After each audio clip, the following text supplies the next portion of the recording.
Il se prénomme Abel, Théo et Assia. Abel ne comprend rien, Théo n'apprend rien, Assia ne dit rien. Ils se sentent les bons à rien de l'école. Dans ce dernier opus de la trilogie des romans pédagogiques, Caroline essaie, à son niveau et dans le champ de ses compétences, de trouver des clés pour aider ses élèves à trouver leur place à l'école. Elle sait qu'un élève qui ne tient pas en place est un enfant à qui on n'a pas donné sa place. Portée par ce souffle de pédagogie innovante qui l'anime depuis les parcours de talent et évaltoise, elle va, dans son habituelle impertinence, se questionner, tâtonner, se tromper, persévérer, pour ne pas baisser les bras et éviter de coller sur le front de ses enfants dits à difficulté comportementale une étiquette indélébile d'élève perturbateur.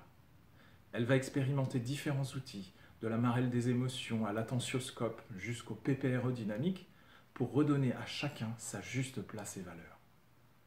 Elle va découvrir la force des arts du spectacle vivant, le conte, le théâtre, la danse, comme précieux levier d'aide aux élèves à difficulté comportementale. Ces bons à rien de l'école vont débusquer dans cette pédagogie du détour artistique des talents insoupçonnés. Avec leurs mots emplis d'une poétique innocence, les enfants vont dire à voix haute ce que les adultes ont du mal à entendre et comprendre. Caroline va se rendre compte qu'on ne peut agir sur les autres, ses collègues, ses proches, mais que la seule personne sur qui on a la possibilité d'influer, c'est soi. Et qu'en agissant sur soi, c'est tout l'entourage qui bouge. Que la réussite individuelle d'un enfant passe par une responsabilité collective des autres élèves, de l'équipe pédagogique, des parents. Dans l'esprit des deux autres romans pédagogiques, l'expérience de la mise en récit sonne comme une invitation à descendre de son vélo pour se regarder pédaler.